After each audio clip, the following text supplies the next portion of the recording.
Salut à tous et bienvenue dans ce nouvel épisode du Format 7. Et aujourd'hui c'est la marque BC Master qui m'a contacté pour qu'on teste ensemble leur micro, le BCM 1610 USB, celui-ci même.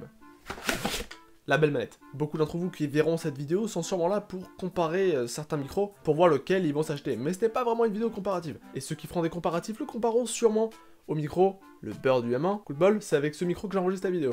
Mais si vous voulez avoir des comparatifs un peu plus grands, vous pouvez aller voir cette vidéo-ci, qui est enregistrée avec un Rode VideoMic Pro, un beau micro à plus de 200 balles. Donc voilà, si vous voulez avoir des bons comparatifs, c'est là-bas. On est sur une petite manette assez sympathique.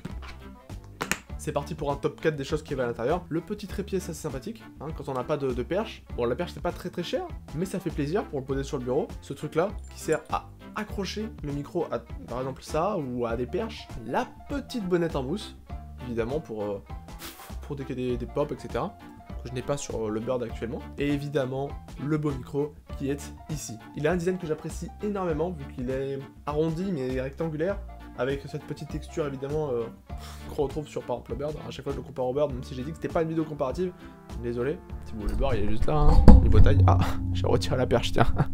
Donc voilà, pour transporter le micro, c'est vraiment bien. Quelque chose qu'on n'avait pas sur le Bird, c'est des boutons de réglage. Il y en a deux petits interrupteurs qui servent à baisser ou augmenter le gain du micro. Admettons votre micro sature, vous passez à -10, ça sature moins. Et ici, augmenter basse fréquence, haute fréquence pour les bruits environnants. C'est assez agréable. On va se visser l'accroche, comme ça on pourra le tester directement. Alors un petit peu original pour la fixation, voilà comme ça se fixe. C'est un petit... par le dessous. Avant de le tester, j'aimerais quand même parler du prix. On est sur un prix de 50 €. Alors que pour un micro de type Bird du M1, on est plus sur du 60 €. C'est pas un écart de prix énorme, mais je trouve que c'est important de le noter. Allez, maintenant on va le tester. Voici le petit son du micro. On va un petit peu toucher à tous les paramètres. Augmenter le gain. Du coup, si avec ces paramètres là, je pense que c'est un peu plus loin qu'il faut que je le mette, je ne sais pas, attendez. Hop. Voilà, qu'est-ce qui est mieux, je vous laisse en juger par vous-même, vu que on n'a pas tous le même ressenti par rapport aux enregistrements. Voilà, je vais me rapprocher, je vais passer comme ceci, hop, avec... Je vais terminer l'enregistrement de la vidéo avec ce micro-ci. Je vous mets le lien du micro dans la description. Si vous voulez l'acheter, achetez-le avec mon lien, parce que du coup, ça me fait une commission.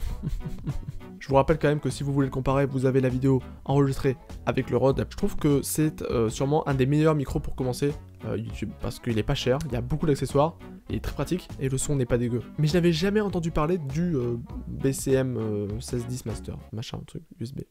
C'est pour ça que je suis assez content de faire la vidéo du coup, pour vous le présenter, parce que même moi qui m'étais intéressé sur le sujet, je n'avais jamais entendu parler de celui-ci. Bref, en tout cas, j'espère que cette vidéo vous aura plu. Si c'est le cas, n'hésitez pas à mettre un petit pouce en l'air, vous abonner si c'est pas déjà fait. Et moi, je vous dis à la prochaine. Ciao tout le monde.